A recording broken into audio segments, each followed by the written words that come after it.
सदाशिवसमारम्भां शङ्कराचार्यमध्यमाम् अस्मदाचार्यपर्यन्तां वन्दे गुरुपरम्पराम्। वक्रतुण्डमहाकाय सूर्यकोटिसमप्रभ निर्विघ्नं कुरु मे देव सर्वकार्येषु सर्वदा। सरस्वती नमस्तुभ्यं वरदे कामरूपिणी विद्यारम्भं करिष्यामि सिद्धिर्भवतु मे सदा। गुरुर्ब्रह्मा गुरुर्विष्णुः गुरुर्देवो महेश्वरः गुरुः साक्षात् परं ब्रह्म तस्मै श्री गुरवे नमः। वसुदेवसुतं देवं कंसचाणूरमर्दनं देवकी परमानन्दं कृष्णं वन्दे जगद्गुरुम्। Okay, so the last week we saw up to this verse, balam balavatam chaham kamaraga vivarjitam dharma viruddho bhuteshu kamosmi bharatarshabha. In fact, the three verses which we saw, the one before this and before this also, all of them are introducing to us the cause of this world, if you can look at it that way. See, every darshana, as we say in our tradition, or philosophy is what is the current word in the West.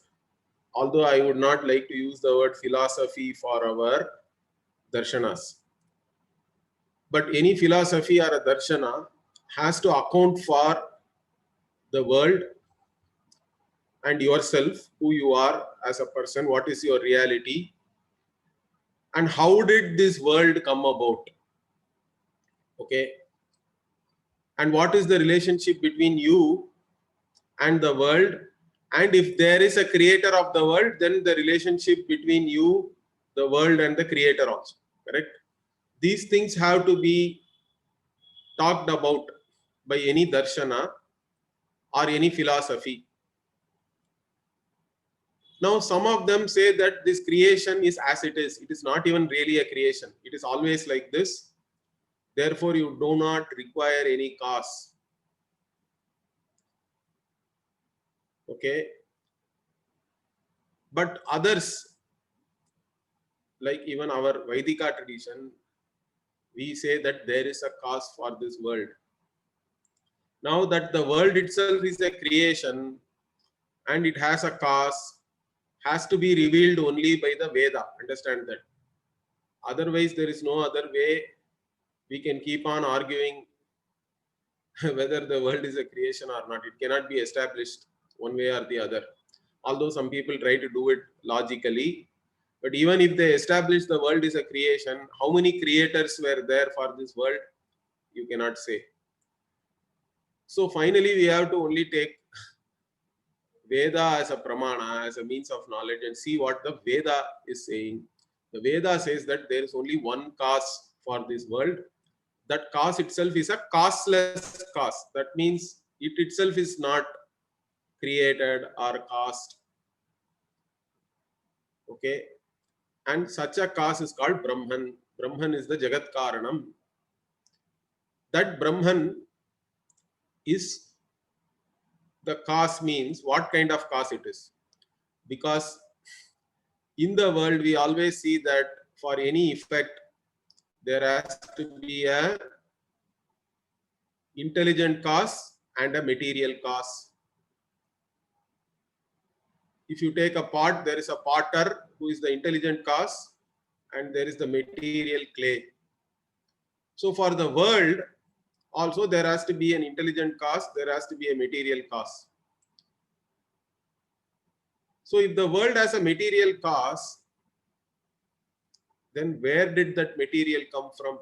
If you say Ishvara, God is the creator, creator means God or Ishvara or Bhagavan is intelligent cause. Then where did this intelligent cause go for the material? Bhagavan cannot go and borrow from anywhere else. Understand that.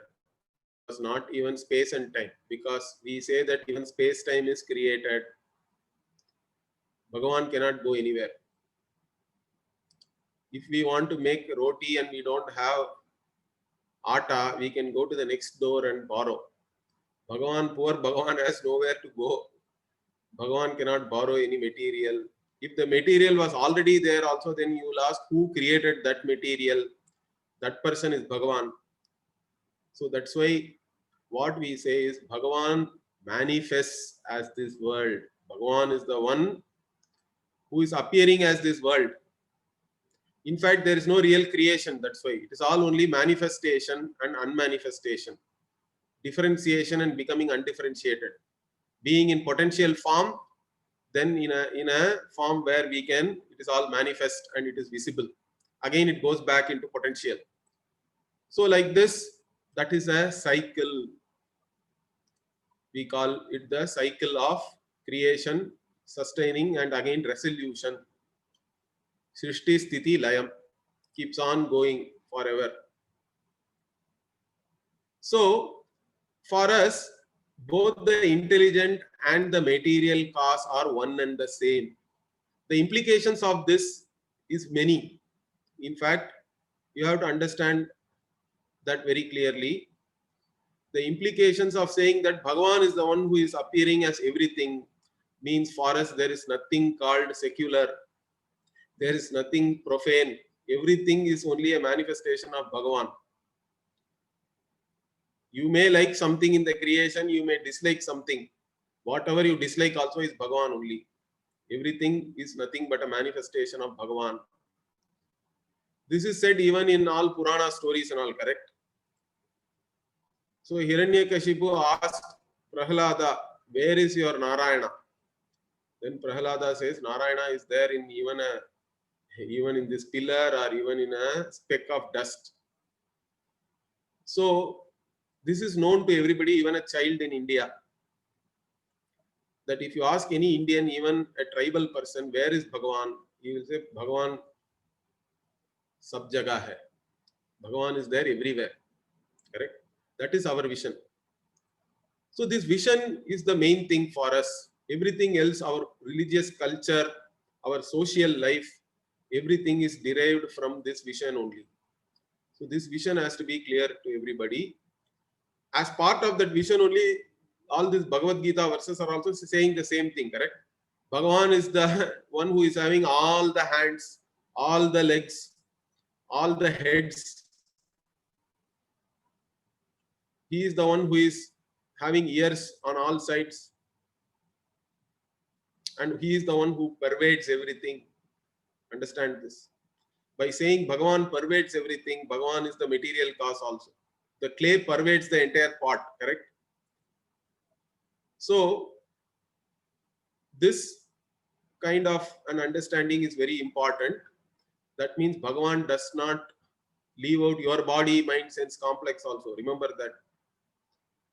It is easy to say Bhagavan is there everywhere like this and you will miss yourself. So you cannot miss yourself also.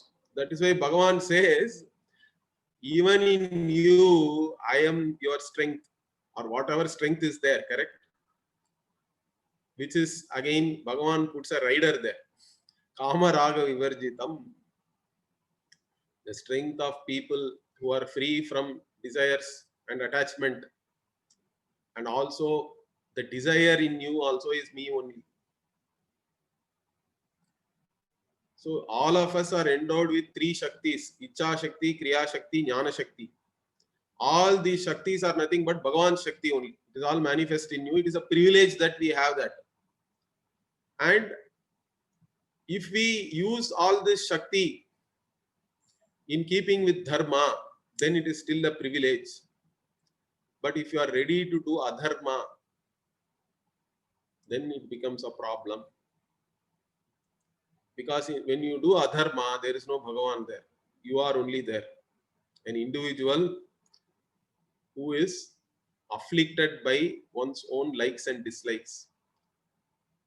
So whoever is doing Adharma, there only that limited individual is there always. Understand that. If you are doing dharma, if you are going along with the order of Bhagavan, then only Bhagavan is there. You are in harmony with Bhagavan. That's why you feel happy whenever you are in tune with Bhagavan. You are always happy because there that limited individual is not there.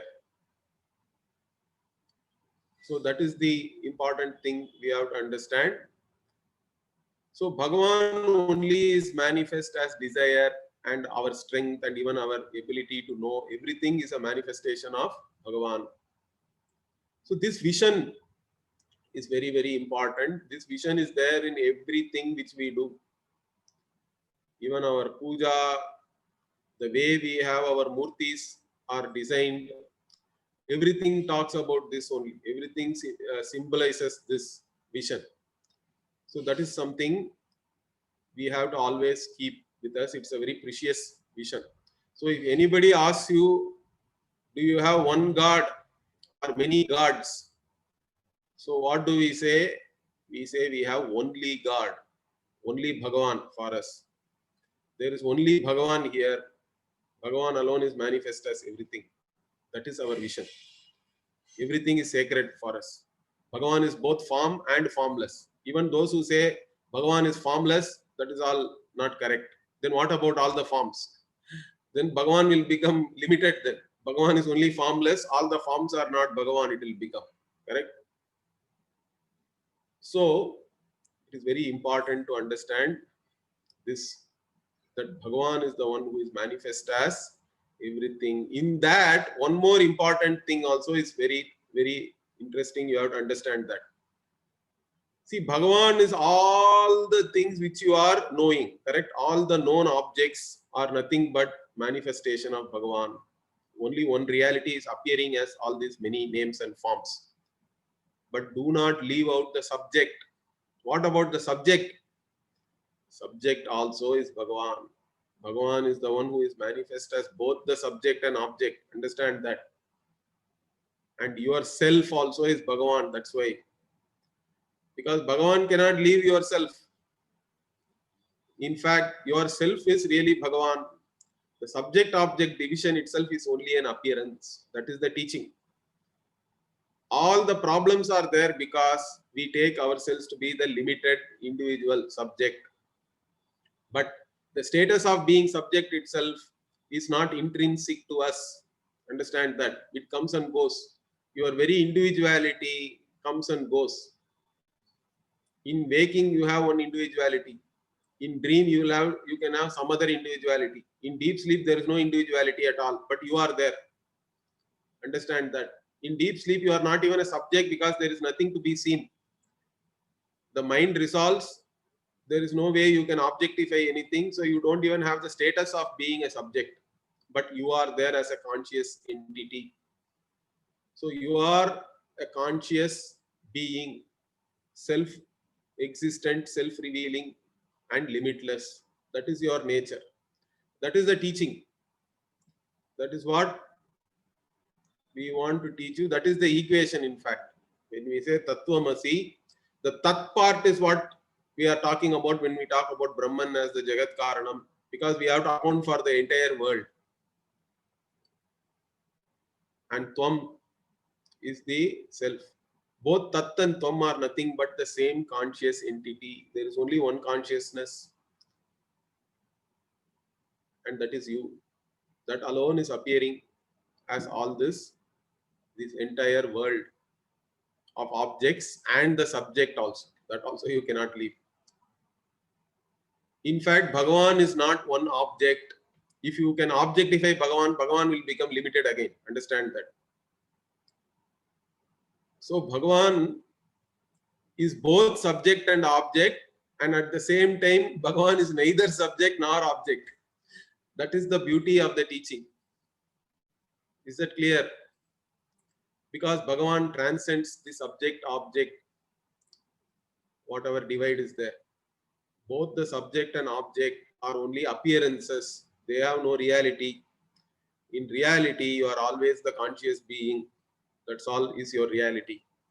So, this is what we have to teach you. And to teach this to an individual who thinks I am limited is a big problem. Why?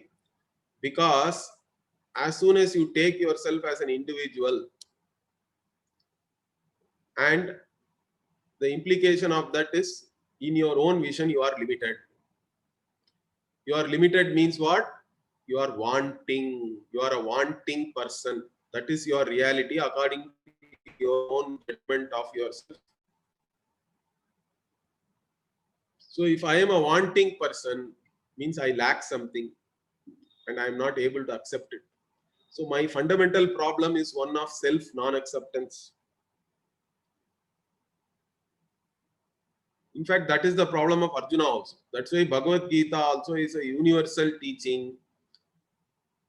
Although it is set in the context of a battlefield and Krishna is teaching Arjuna, the teaching is for everybody because the teaching addresses the fundamental problem of a human being, which is one of self non-acceptance.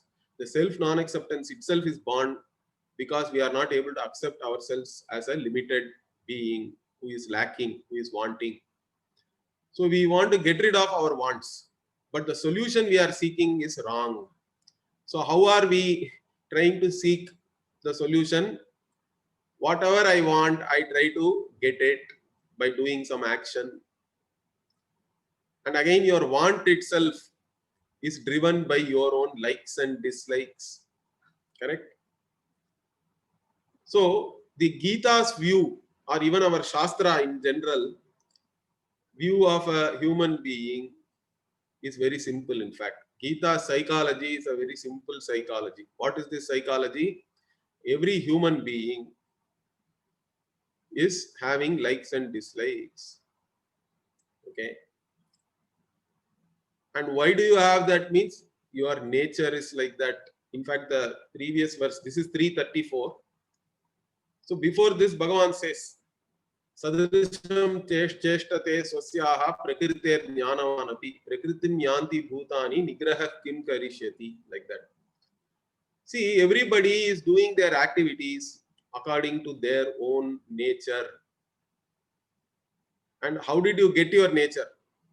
In Shankaracharya says that is also your own karma only. Okay, because here we have to now understand our vision with reference to the individual and how the individual and individual's life itself is a function of one's own karma. So when we say karma, the important thing we have to understand is what we say is for every action there are two results. This is what you have to understand. This is a very fundamental thing for us. So what are these two results when I say whenever you do any action, you immediately get some result. Correct? That is called drishta phalam. Drishta means whatever you can see, whatever you can experience immediately. That is the drishta phalam. But depending on whether what you did was right or wrong, whether it is dharma or adharma, you also gain another result called adrishta phalam. Adrishta means what? Unseen. Unseen result also you have. This unseen result you may not experience immediately also, but it is also accrued to your account. Now don't ask me what is the proof.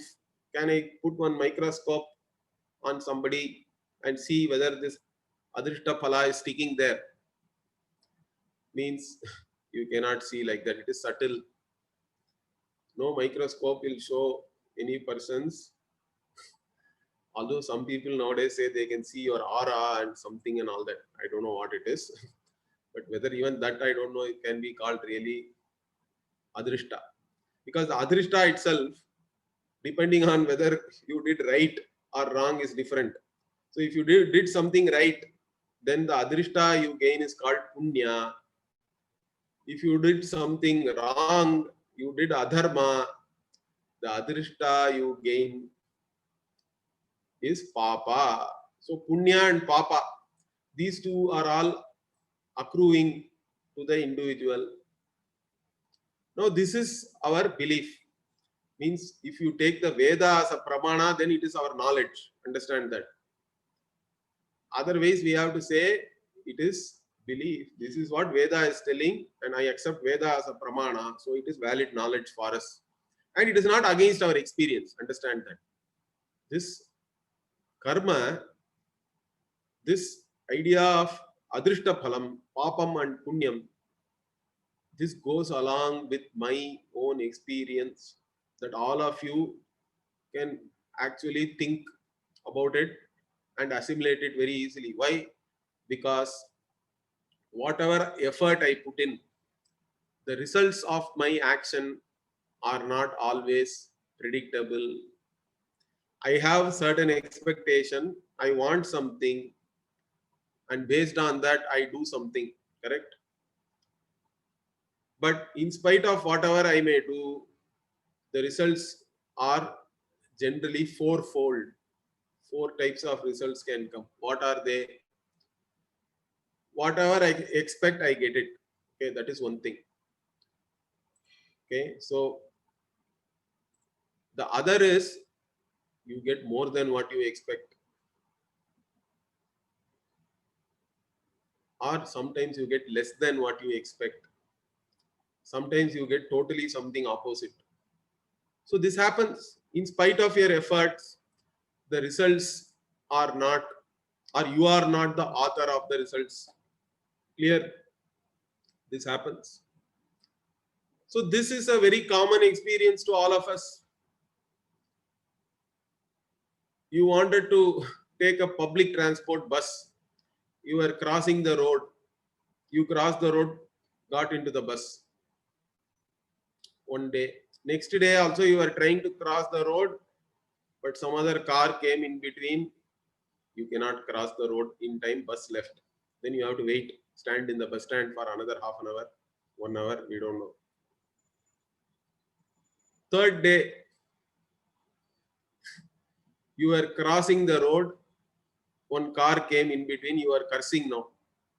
Because of this, I cannot cross the road and take the bus. But it was your friend in the car, your friend gave you a ride. Instead of going in public transport, you went happily in the car. That means you got something more than what you expected. Fourth day, you were crossing and one car came in between. That's all you know. Then next day, you are waking up somewhere in a hospital, correct? Asking some fundamental questions like, who am I? That also can happen. So, in spite of our efforts, there are too many variables which I don't know. Unknown variables are there. So the result is always my effort plus some unknown factors. That unknown factor only we are saying. See, in other cultures they call it luck, correct? We say it is adrishta palam. In fact, all Indian languages have the word adrishta, but it is wrongly translated as luck. Luck is not adrishta. Understand that. Adrishta means unseen. It is your own karma. Understand it. It's not something random. There is a random element in that, in the sense that you don't know which adrishta is actually fructifying for you. But otherwise, it is your own karma. That's what we are telling you. So if you have papa, the result will always be less than your expectation, or it can be opposite. If you have punya, the results will be more than what you expect. So punya fructifies as pleasant experiences, we can say. Papa fructifies as unpleasant experiences. And when we start our life, we are starting with a bunch of karma. That is what is called prarabdha karma. So our entire life itself is starting with prarabdha. So to exhaust karma only, Bhagavan is creating. In fact, even in Brihadaranyaka Upanishad, recently we were having some classes. The jiva is supposed to be the pita, or the father of this entire world. Because for exhausting the jiva's karma only, the individual's karma, Bhagavan has created the world like that. That is our understanding. Because otherwise, Bhagavan, why should Bhagavan even create? Bhagavan is happy being himself, herself, being oneself. Bhagavan has no reason to create. So, if at all, if you are looking for a reason for the existence of this world, we say that it is because Bhagavan creates so that the individual jivas can exhaust their karma. And each birth you take, you are coming with some fixed deposit of karma which you are expending daily. Daily, your karma is expending. In fact, even our idea of astrology is like that. Astrology does not predict your future. Understand that. This is where many people don't understand our traditional astrology also. Astrology actually is a you can say it is a model based on at the time of your birth, whatever planets are there. Based on that, it is modeling your prarabdha actually. And also how the planets move, gochara and all they say. So whenever you are born, there is a birth chart. Then after your birth also, all the planets are all moving. In fact, we cannot even call them planets. See, graha is the Samskrita word. Graha is only heavenly body, we can say, because in that sun, moon, Rahu, Ketu and all is there, which is shadows. Shadow, Chaya Graha it is called. So it's not really, we cannot even translate Graha as planet. It is only heavenly bodies. So these heavenly bodies are moving, and based on that also they model how your prarabdha is going to exhaust. And if any papa is going to be exhausted, means they will warn you. They will say that now you go and do this prayaschitta. Because see, the prarabdha is like a mukta issue. Means what? It is a arrow which has left the bow already. Or it is like a missile which has been already fired. Now what are you going to do? We can have still missile defense, correct? Nowadays we are talking about missile defense. Missile defense means what?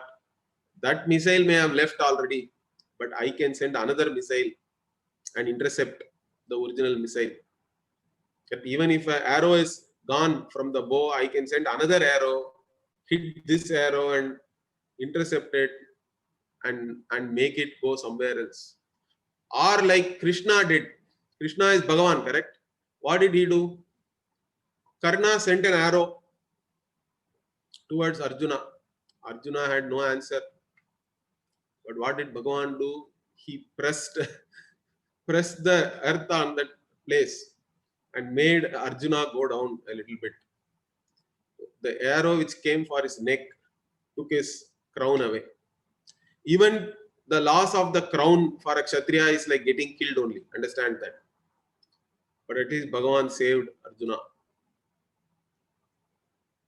So whatever comes for your neck will go to your crown or your hat, whatever we have today. So that we can do. That is what is called prayaschitta. That's why all astrologers, our traditional astrologers, will give you prayaschitta. But you should not complain after doing prayaschitta, nothing happened. The whole idea of prayaschitta is that nothing should happen.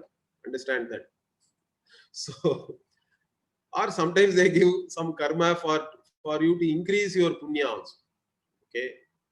So that already whatever punya, pleasant experience are fructifying, you want to amplify that. That is also possible. But understand this idea of karma, papa and punya is very, very fundamental. You have to have this clearly in your head. Then only everything else makes sense. Okay, so this particular verse is saying that indriyasya arte. Now, what is this 2 times indriyasya? That is again an interesting prayoga or usage in Indian languages only, correct? See, even in Tamil we say, gramam gramama pone. Correct? We repeat. It is called vipsa in Sanskritam. I don't know, some of you may have studied Sanskrita grammar. So, vipsa means what? You repeat the same word twice. And what is the meaning of that? The meaning is every. So instead of saying I went to every village, sometimes Indians they literally translate their mother tongue into English. They'll say, I went village by village, or village we went. This kind of usage only in India you can see, because it is coming from the usage which we have in our Indian languages, which is Vipsa. So here Indriyasya Arte means what? With reference to every object of every sense organ. By repeating this Indriyasya means every organ's objects. Arte means sense object. In each of this, what is there? Ragadvesho vyavasthitau. So likes and dislikes are there. Attachment and aversion are there with reference to each and every object of every sense organ. Now, how did I get this attachment or aversion or like or dislike? That's what I told you. It is our prakriti. It is also related to your own karma, prarabdha karma. Shankara says it is because of your prarabdha karma only, because of some samskaras are there coming from previous lives also. Okay, because we just carry forward. The Sukshma Sharira, in fact, takes a new Stula Sharira. In the 6th chapter, Bhagavan even says, once you come to this Vedanta, even if you do not fully understand, don't worry. The next birth, you will continue from wherever you left. Okay? Or you will go and have a nice, you will enjoy somewhere in heaven, or you will get a birth amongst yogis and all, he says. Okay? So interestingly, he gives you assurance also. Once you become a student of Vedanta, you may have one worry. What if I do not understand everything in this life only? I do not get moksha, freedom. Don't worry, you will continue. Okay, the same buddhi, you will have connection. Bhagavan says. Like that, the Sukshma Sharira, the subtle body, takes up another Stula Sharira, physical body. That is what is death for us. So we don't even have to worry about death. Death is also one devata for us. How long will you hold on to some body which is anyway getting worn every day? It's like a worn out shirt. You have to throw it and take another, if at all you want to continue as an individual. So here our understanding is that this, your mind, your nature, what we say, or even in a modern terminology, if you want to use, you can even say your subconscious. So your likes and dislikes are not conscious. Understand that.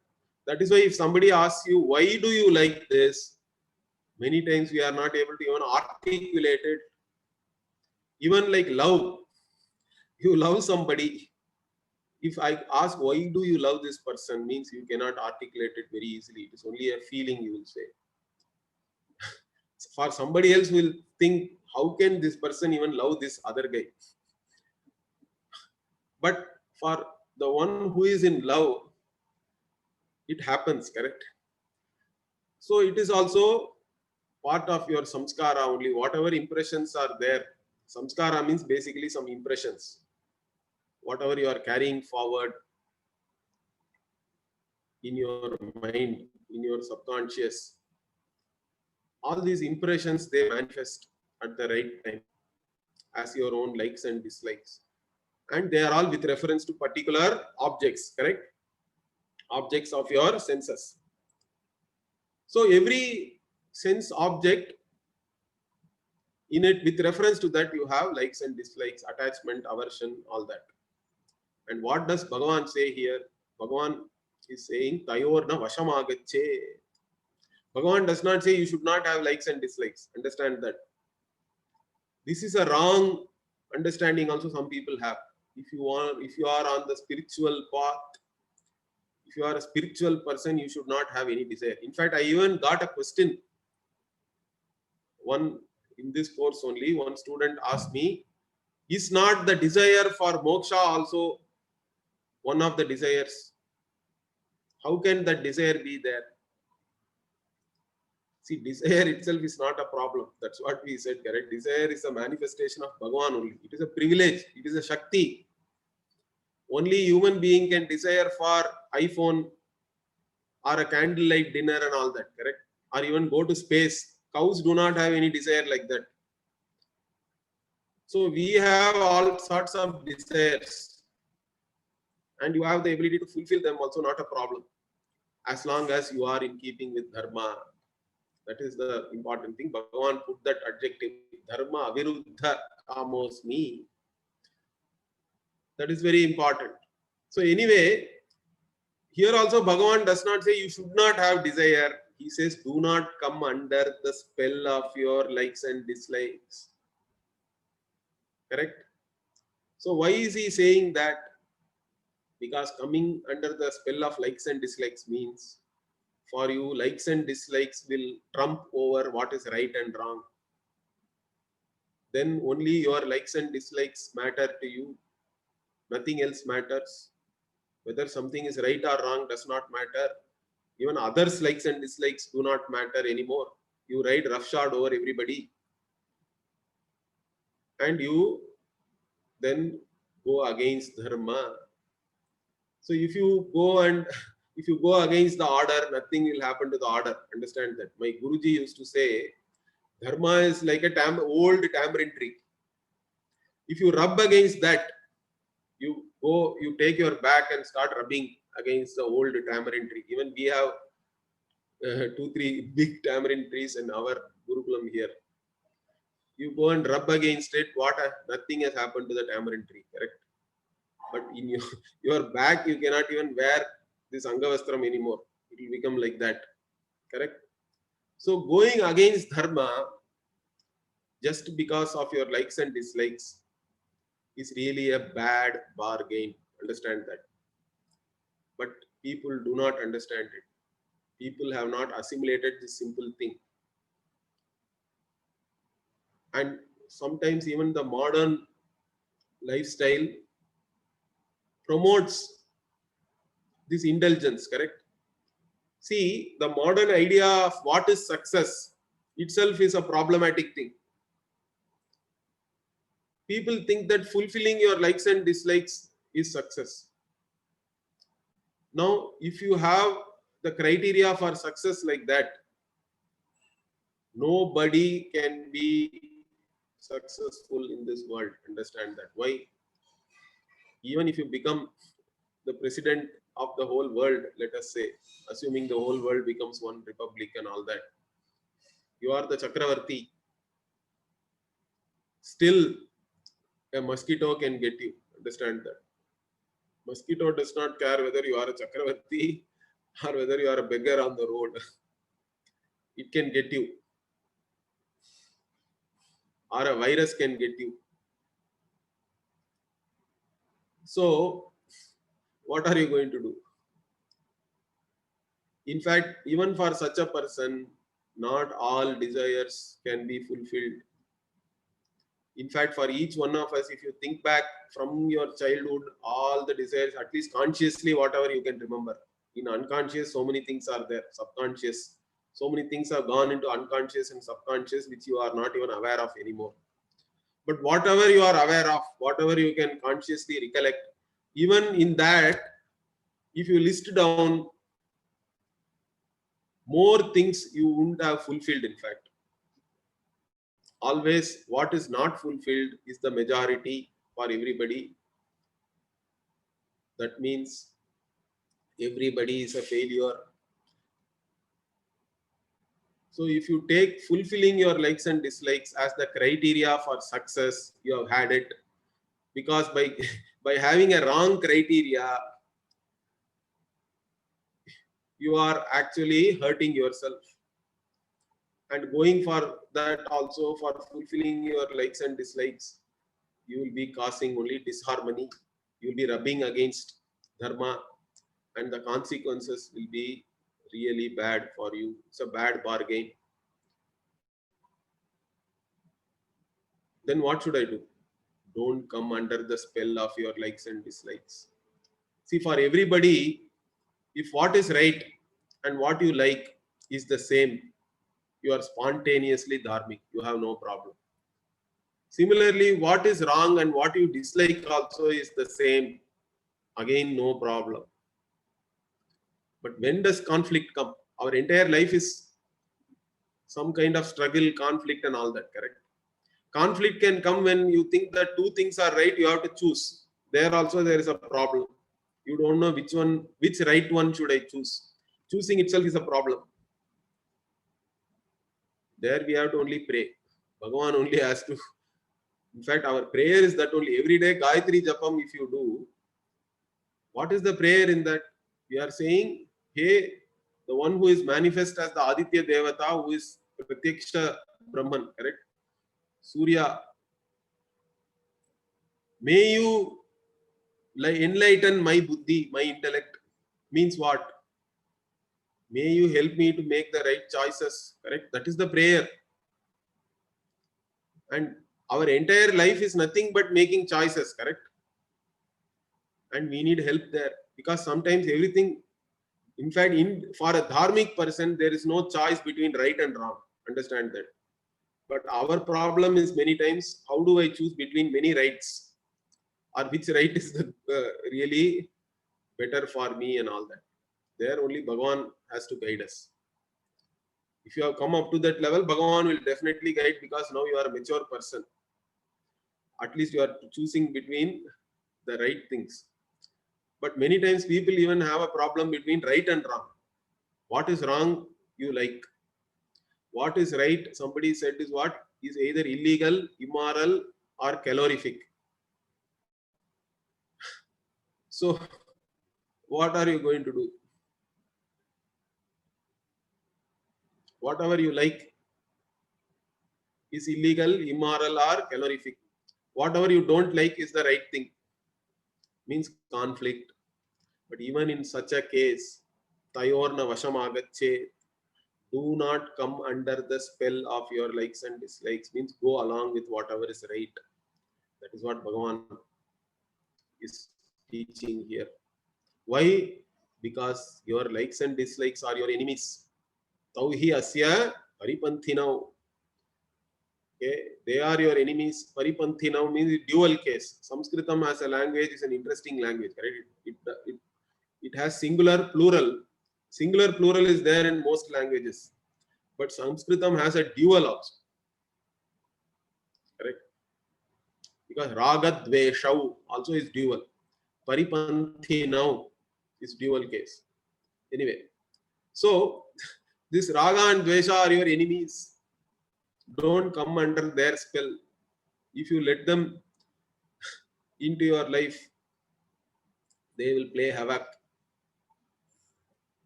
They will take away your intellect. All your knowledge will become useless, in fact. Correct? So that is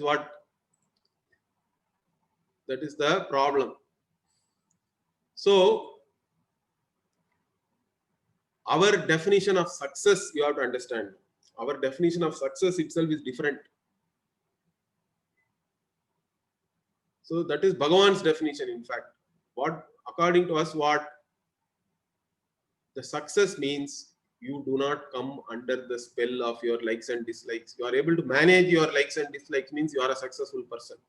It is not dependent upon whether you are fulfilling your likes and dislikes and all that.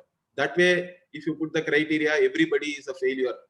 You are setting yourself up for failure, in fact.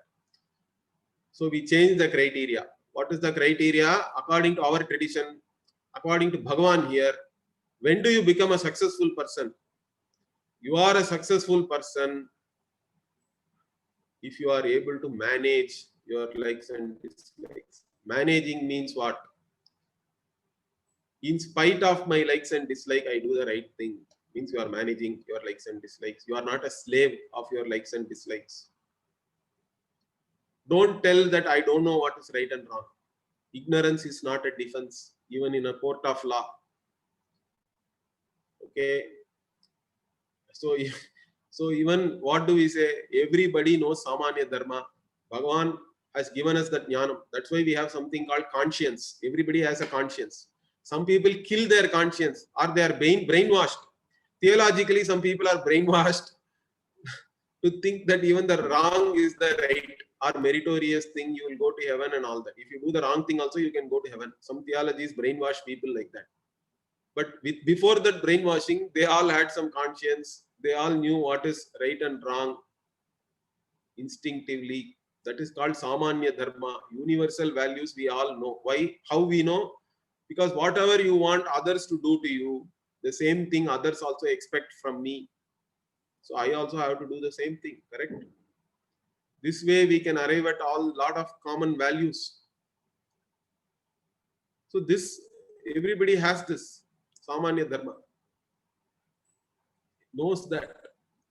Knowingly only you do something wrong. Understand it. Why? Because of your likes and dislikes. Your likes and dislikes are pushing you towards doing something wrong. And if you do something wrong, what is the consequence of that?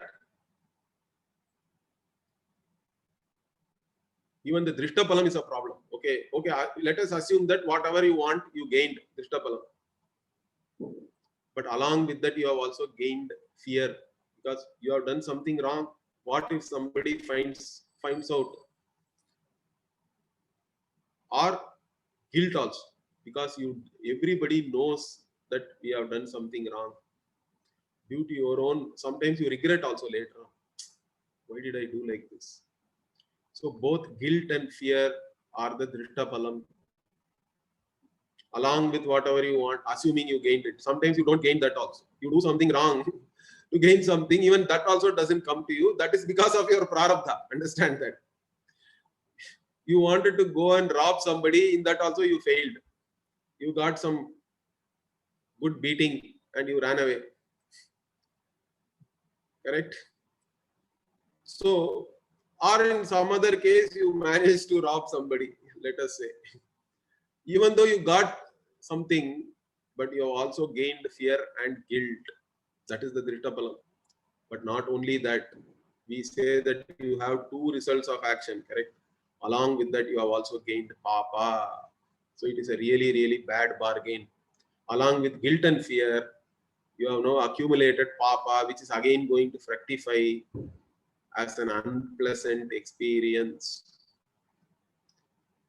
Let us say, in spite of your likes and dislikes, you do something right. Now, at that time, you have conflict. It is difficult. That's where you have to use your free will.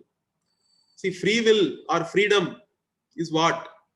Freedom is the ability to do the right thing.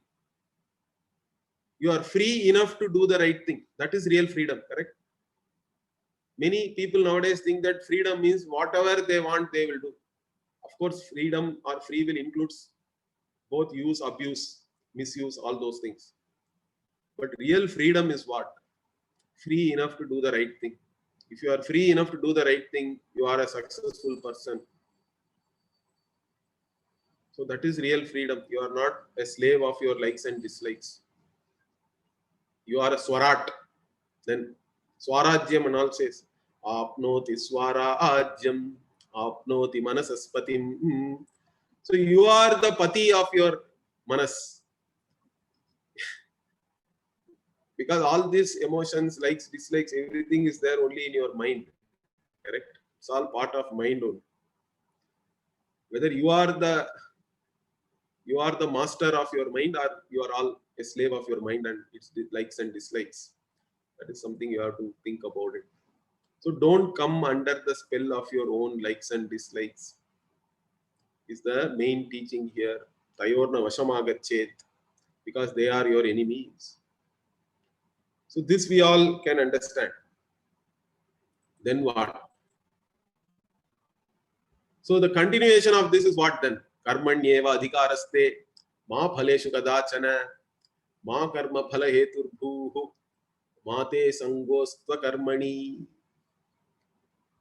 So this is the most famous Karma Yoga verse 247, second chapter only. Bhagavan, second chapter only, I told you, is a complete Bhagavad Gita teaching is there.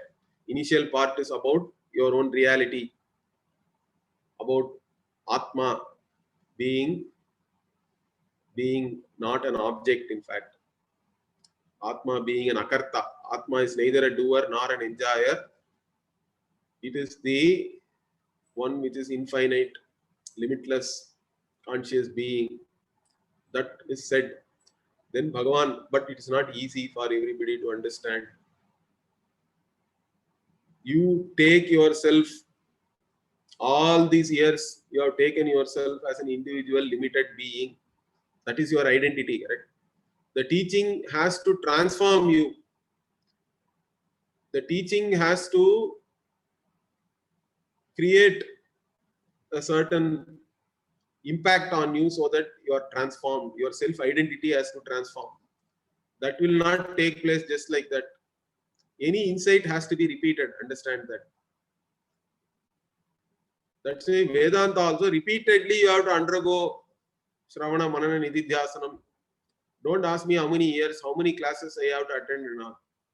Till the time you don't ask any question, you have to attend. That's it. If you ask the question, then keep attending. If you ask me how many classes I have to attend, keep attending. That's all I can tell you. Till your self-identity is transformed, till the time it becomes natural for you to take yourself as the limitless conscious being. Instead of right now, if I ask you who are you, even if I wake you up from deep sleep and ask you who are you are going to say I'm so and so, correct? That is your natural identity. That natural identity has to change, has to transform. Till that time you have to undergo the teaching. So we are all, without doing any analysis, it's called avichara siddha. We are all taking ourselves without doing any analysis as this limited individual being. And in that, another problem is what? Your likes and dislikes are only implying all the time that you are a limited being, correct? Why? Because likes and dislikes are there for a wanting person, particularly binding likes and dislikes.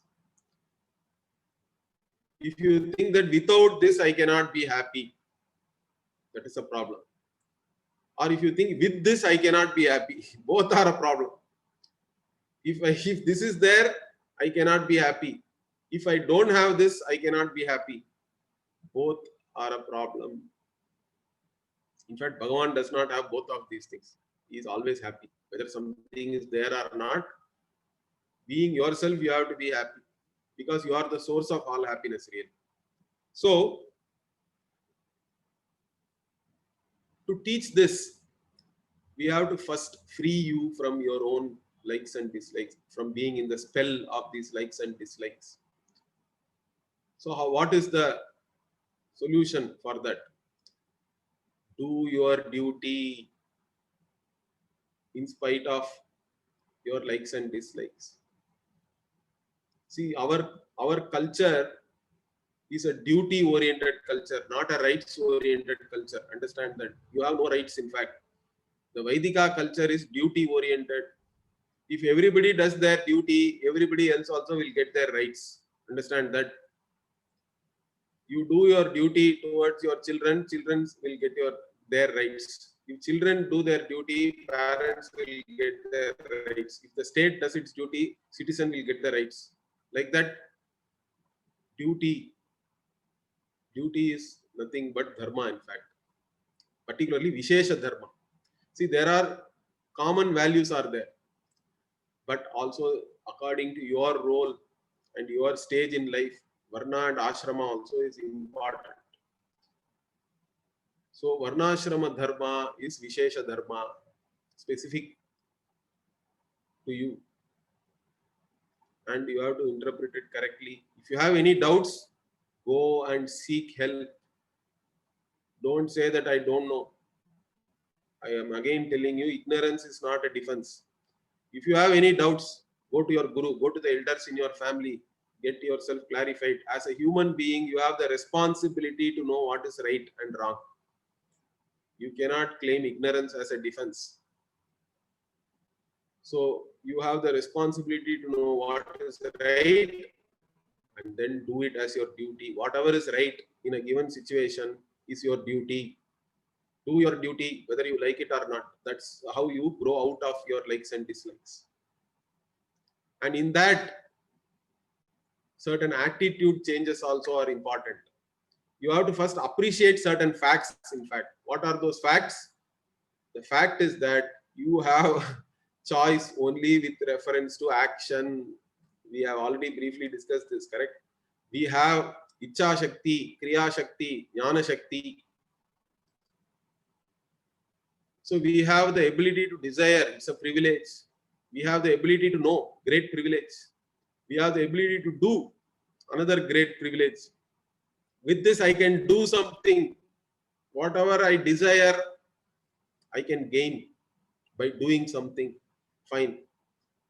So you have choice. Again, you can do, you need not do, you can do it differently. Because to gain the same thing, there are n number of ways are there. If I want to go to Mumbai, I can take a train, I can take a flight, I can even take a ship, or I can even walk. It's up to you. So kartum shakyate, akartum shakyate, anyatha va kartum shakyate.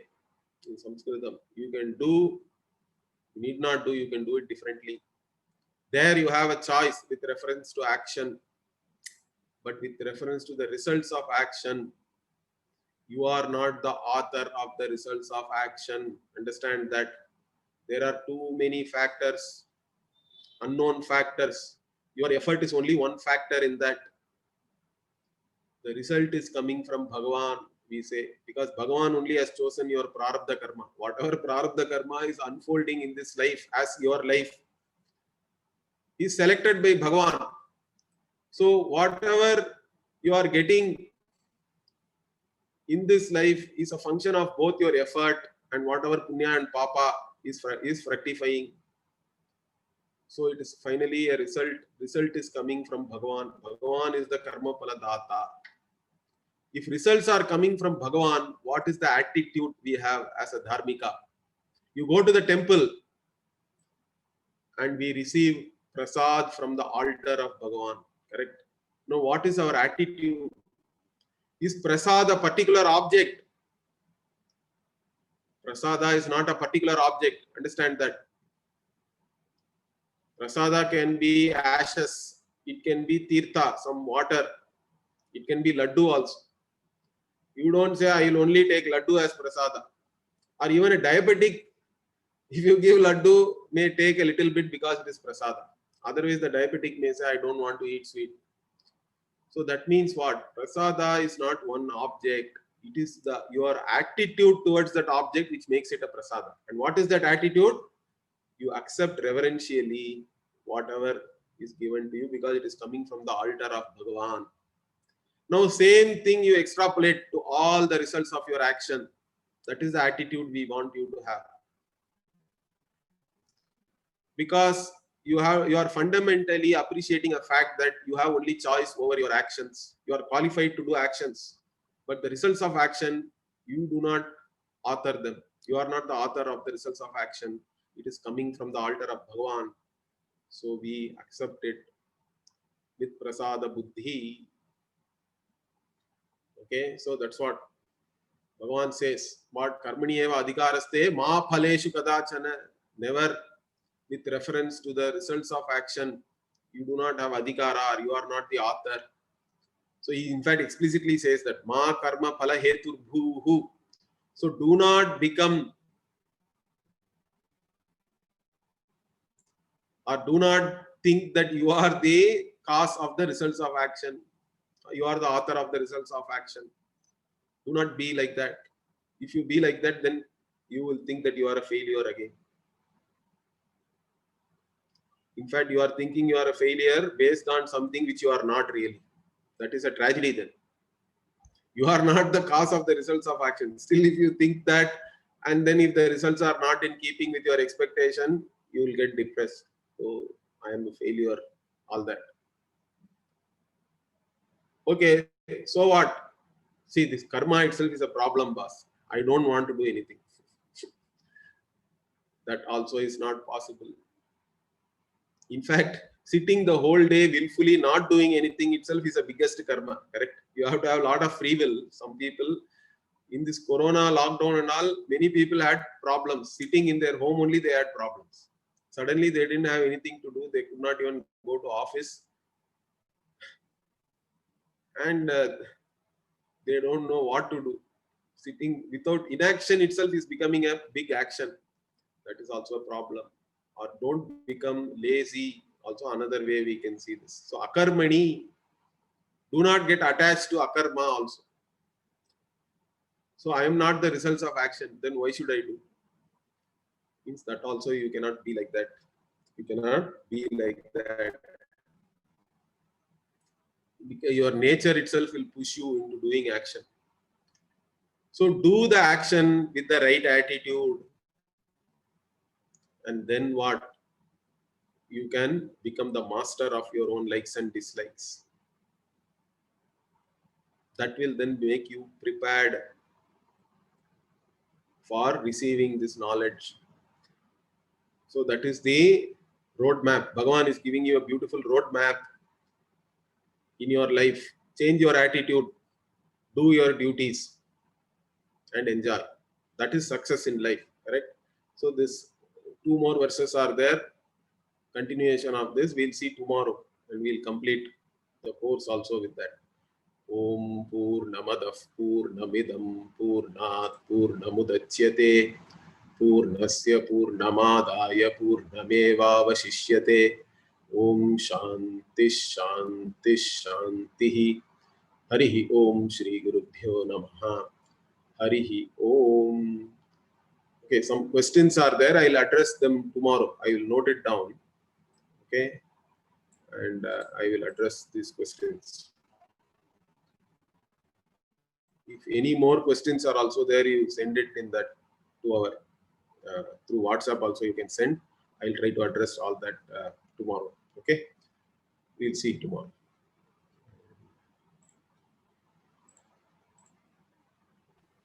धन्यवाद जी।